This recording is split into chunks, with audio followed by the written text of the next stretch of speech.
Hello friends, welcome to Saraswati educational channel.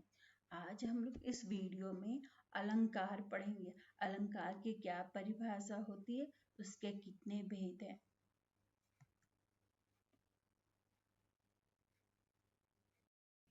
अलंकार अलंकार को इंग्लिश में फिगर ऑफ स्पीच बोलते हैं। जैसे स्त्री अपनी सुंदरता बढ़ाने के लिए गहनों आभूषण पहनती हैं, उसी तरह हम अपनी भाषा को सुंदर बनाने के लिए, अपनी कविता को सुंदर बनाने के लिए जो शब्द, जो अर्थ इस्तेमाल करते हैं, उसे हम लोग अलंकार बोलते हैं। अलंकार की क्या परिभाषा होगी? काव्यों को सुंदरता बढ़ाने के लिए जिन यंत्रों, तत्वों या शब्दों का प्रयोग करते हैं और जिन यंत्रों या तत्वों से अपनी भाषा, अपनी कविता को सुसज्जित करते हैं, उसे अलंकार कहते हैं। अलंकार अर्थात भूषण और कर अर्थात सुसज्जित करने वाला। अलंकार मीन्स अपनी कविता को अपने शब्दों और अर्थों के द्वारा सुसज्जित करना।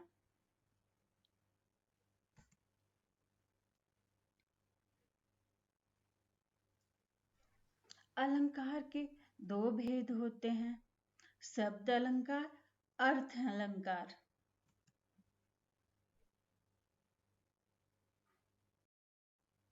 शब्द अलंकार, जो अलंकार शब्दों के माध्यम से अपने काव्यों को अलंकृत करते, उसे शब्द अलंकार कहते हैं।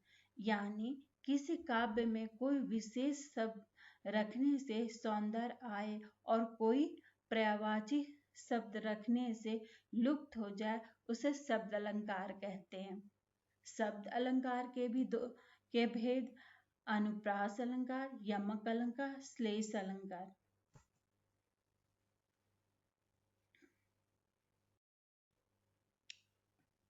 अनुप्रास अलंकार, जब किसी काव्य को सुंदर बनाने के लिए किसी वर्ण को की बार बार आवृत्ति हो, उसे अनुप्रास अलंकार कहते हैं। किसी विशेष वर्ण की आवृत्ति से वाक्यों को सुनने में सुंदर लगता है।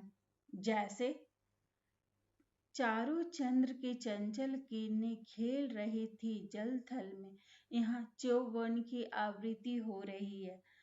कल कानन मोर पंख उस पर वनमाला विराजती, यहाँ क वर्ण की आवृत्ति हो रही है। कल में, कानन में, कुंडल में। मधुर मधुर मुस्कान मनोहर मनोवेश का उजियाला, यह म वर्ण की आवृत्ति हो रही है।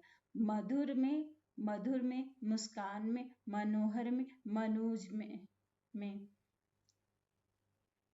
कालिंदी कुल कदम की डरनी, यहाँ क वर्ण की आवृत्ति हो रही है। कांदली कुल कदम की में।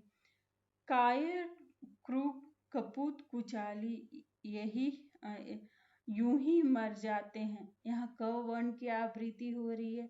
कायर में, क्रूर में, कपूत में। तो ये सारे अनुप्रास अलंकार के उदाहरण हैं, क्योंकि इसमें वर्ण की आवृत्ति बार बार हो रही है।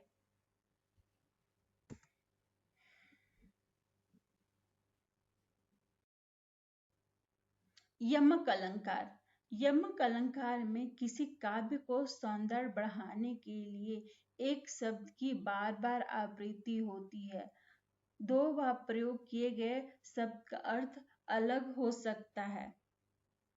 जैसे काली घटा का घमंड घटा, यहाँ घटा शब्द दो बार प्रयोग किया गया है। एक बार घटा का अर्थ है जब बारिश होती है तो आसमान में काले घटा छा जाते हैं ना, काले बादल छा जाते हैं ना, तो उस अर्थ में है। और दूसरी बार घटा का अर्थ है कम होना। तो यहाँ दो बार घटा शब्द प्रयोग किया गया है, लेकिन दोनों का अर्थ अलग अलग है, तो इसे हम लोग यमक अलंकार कहेंगे। कनक कनक ते 100 गुनी मादकता अधिकार, ये खाए बौरात नर पाए बौरात, यहाँ कनक का दो बार प्रयोग किया गया है। एक बार कनक का अर्थ है सोना और दूसरा बार कनक का अर्थ है धतूरा। कभी जब इंसान को ढेर सारा सोना मिल जाता है तो वो भी अपने घमंड से बौरा जाता है। और दूसरा कनक अर्थ है धतूरा। धतूरा खाने से भी इंसान बौरा जाता है। तो यहाँ दो बार कनक शब्द का प्रयोग किया गया है, लेकिन दोनों का अर्थ अलग अलग है। तो ये सारे यमक अलंकार के उदाहरण हैं, जिसमें एक शब्द बार बार आवृत्ति होती है, लेकिन दोनों का अर्थ अलग अलग होता है।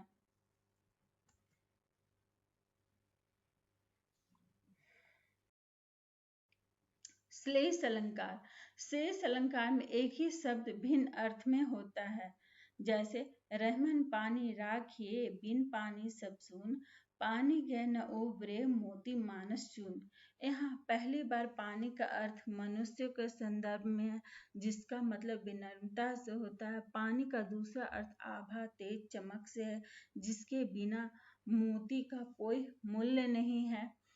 पानी का तीसरा अर्थ जल से है, जिसे आटे चुन से जोड़कर दर्शाया गया।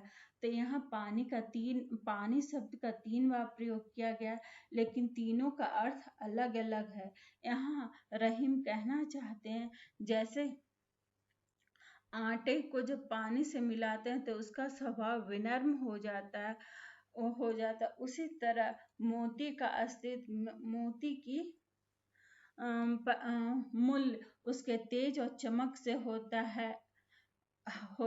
इसलिए हम लोग का स्वभाव पानी की तरफ विनम्र रखना चाहिए।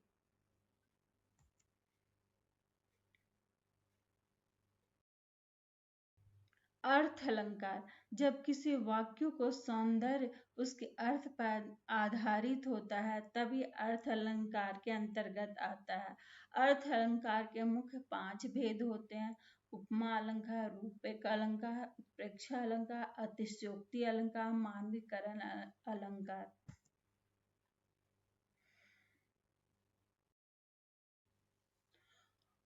उपमा अलंकार। उप का अर्थ है समीप से और पा का अर्थ होता है तोलना या देखना।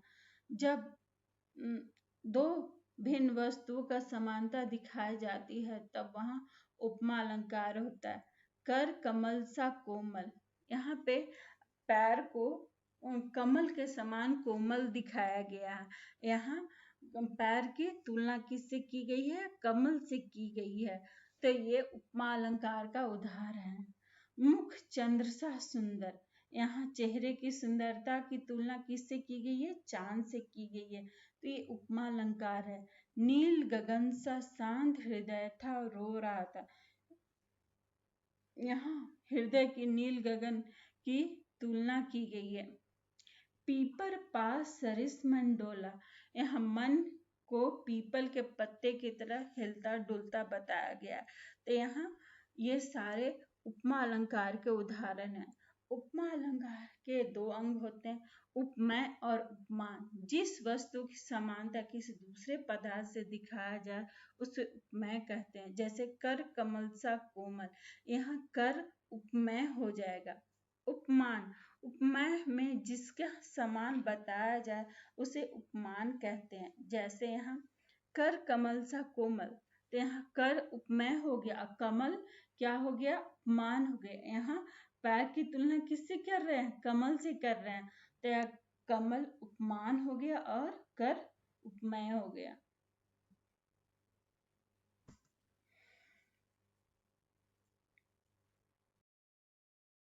रूपक अलंकार। जब उपमान और उपमेय में अभिन्नता या अभेद दिखाया जाए तो उसे रूपक अलंकार कहते हैं। जैसे मैं तो चंद्र खिलौने ले ओ। यहाँ चांद को ही खिलौना बोला गया है। चरण कमल बौदो हरिराय, यहाँ चरणों को ही कमल बोल दिया गया। तो यह रूपक अलंकार का उदाहरण है। वन शारदी चंद्रिका चादर ओढ़े, यहाँ चादर को ही चंद्रिका बोला गया है। तो ये रूपक अलंकार के उदाहरण है। पायो मैंने राम रतन धन पायो, यहाँ राम रतन को ही धन बताया गया है। तो ये रूपक अलंकार के उदाहरण है सारे।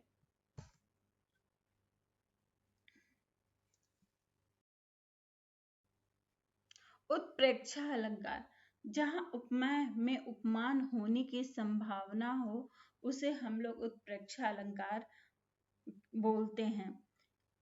उसकी पहचान यही है कि यदि पंक्ति में मनु, जनु, मेरे, जानते, मनु, मानो, निश्चय, ईश्व आदि आते हैं तो वहां पे उत्प्रेक्षा अलंकार होता है। मुख मानो चंद्रमा है, तो यहाँ मुख कैसा मुख की कल्पना किससे की जा रही है? चंद्रमा से की जा रही है। तो यह उत्प्रेक्षा अलंकार का उदाहरण है। नेत्र मानो कमल है, यानी नेत्र में कमल के समान बताया गया है। तो ये उत्प्रेक्षा अलंकार का उदाहरण है। सिर फट गया उसका वही मानो अरुण रंग का घोड़ा हो। यहाँ सिर की लाल रंग का घड़ा होने की कल्पना की जा रही है। तो यहाँ ये उत्प्रेक्षा अलंकार का उदाहरण है। नेत्र मानो कमल का है, यानी नेत्र की कल्पना किससे की जा रही है? कमल से की जा रही है। तो ये उत्प्रेक्षा अलंकार का उदाहरण है।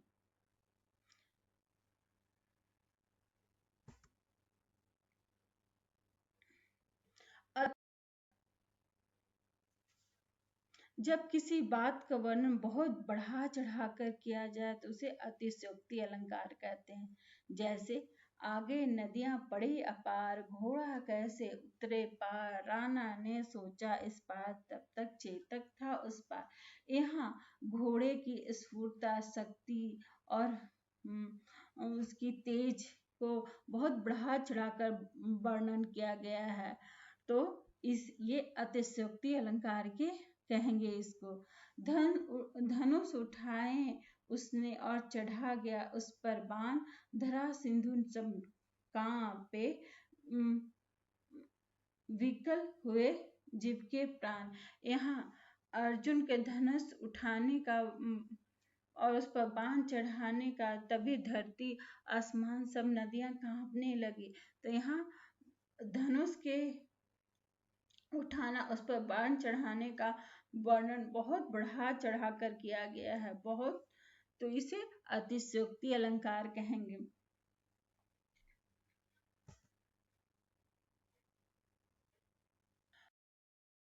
जब प्रकृति के चीजों में मानवीय संभावना होने का वर्णन हो वहां मानवीकरण अलंकार होता है। जैसे फूल हंसे कलियां मुस्कुराएं, तो फूल हंसने और कलियां मुस्कुराएं कि यहाँ मानवीय भावना डाला गया है। फूल तो कभी हंसते नहीं, ना कलियां मुस्कुराती हैं। मनुष्य हंसते हैं और मनुष्य मुस्कुराते हैं। तो यहाँ फूलों में मानवीय भावना डाला जा रहा है। तो इसे हम लोग मानवीकरण अलंकार कहते हैं। मेघ में आसमान से उतर रही संध्या सुंदरी पड़ी धीरे धीरे। यहाँ मेघ में आसमान की तुलना मनुष्य से किया जा रहा है। मेघ में आसमान और संध्या सुंदरी में मानवीय भावना डाला जा रहा है। यहाँ मानव की तरह दिखाया जा रहा है। तो इसे हम लोग मानवीकरण अलंकार कहेंगे। उषा सुनहरे तीर बरसाती, जय लक्ष्मी सी उदित हुई। यहाँ उषा यानी भोर के सुनहरे तीर बरसाती हुई नायिका के रूप में दिखाया जा रहा है। तो यहाँ उषा में एक नायिका का रूप बताया जा रहा है, नायिका का भावना दिखाई दे रहा है। तो इसे मानवीकरण अलंकार पढ़ेंगे। ये मानवीकरण अलंकार का उदाहरण है। जहाँ प्रकृति चीजों में मानवीय भावना डाला जाए उसे मानवीकरण अलंकार कहते हैं।